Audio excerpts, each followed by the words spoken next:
Oke, selamat malam. Selamat bertemu kembali di channel saya, channel Bang Tigor Purba. Kali ini kita akan membahas tentang bagaimana cara belajar akuntansi dengan mudah, bahkan dengan sangat mudah. Bagaimana caranya? Hal pertama yang harus diketahui adalah proses akuntansi itu tujuan akhirnya apa? Tujuan akhir dari proses akuntansi adalah terbitnya atau dihasilkannya laporan keuangan. Saya ulang, tujuan akhir dari proses akuntansi adalah dihasilkannya atau diterbitkannya sebuah laporan keuangan. Nah, untuk itu kita harus memahami bahwa laporan keuangan itu apa-apa saja, atau laporan keuangan itu terdiri dari apa saja. Kita akan menggunakan 5 jari saya ini untuk memahami akuntansi itu dengan sangat mudah. Maka laporan keuangan itu terdiri dari apa saja? Yang pertama adalah neraca, kemudian yang kedua adalah laporan laba rugi, kemudian yang ketiga adalah laporan perubahan ekuitas, yang keempat adalah laporan arus kas, yang kelima itu adalah catatan atas laporan keuangan.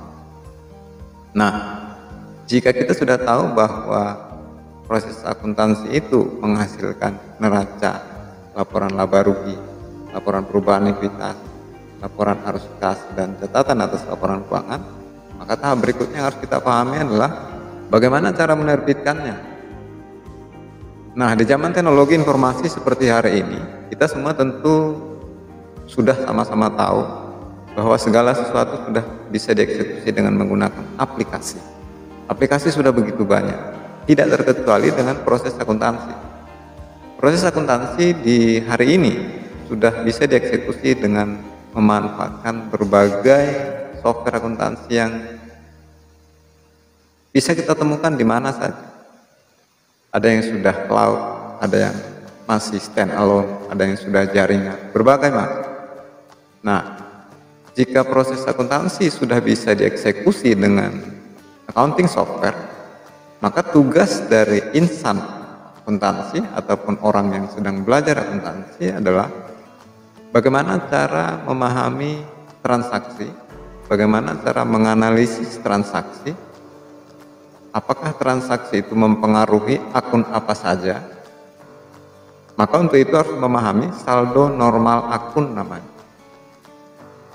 Nah, supaya bisa memahami saldo normal akun, maka kita harus memahami akun-akun apa saja yang ada dalam transaksi, atau akun-akun apa saja yang ada dalam pelaporan keuangan.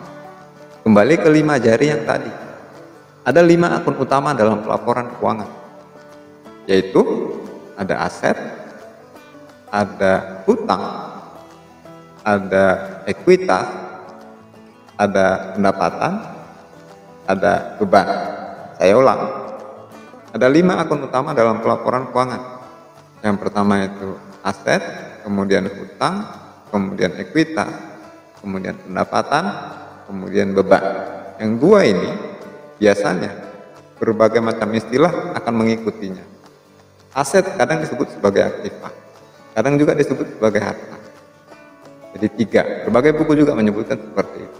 Yang kedua, liabilitas atau hutang atau kewajiban. Jadi khusus yang 2 ini ada 3 istilah dia dalam berbagai buku. Harta bisa aset, bisa aktiva. Hutang bisa liabilitas, bisa kewajiban. Nah, kembali ke saldo normal akun.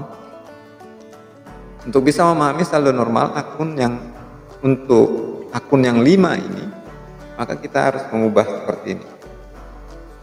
Seperti ini, kembali lagi, dan seperti ini. Oke, aset dan beban, saldo normal akunnya adalah debit. Jika dibuat seperti ini lagi, maka hutang, ekuitas, dan pendapatan saldo normalnya adalah kredit. Maka ingatlah model 5 jari ini untuk bisa memahami saldo normal akun. Oke, jika sudah bisa memahami 5 saldo normal akun dengan menggunakan 5 jari ini, maka seluruh proses akuntansi apapun akan bisa kita pahami dengan mudah. Artinya, Begini, contoh ya, aset. Jika aset bertambah, maka dia pasti di debit. Kenapa? Karena saldo normalnya debit. Jika hutang bertambah, maka dia pasti di kredit. Karena saldo normalnya kredit. Bagaimana dengan beban?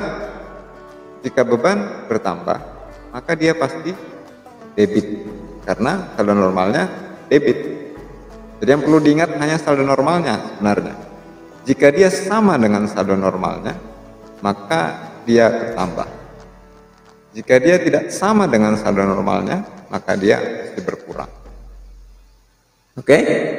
Nah, jika sudah bisa memahami saldo normal akun tadi, dipastikan ataupun saya pastikan kalian pasti bisa melakukan tahapan dalam proses akuntansi yang tidak bisa dilakukan oleh accounting software, yaitu analisis transaksi. Jika sudah bisa melakukan analisis transaksi, sudah paham juga dengan saldo normal akun, maka proses akuntansi akan bisa kalian pahami dengan sangat mudah.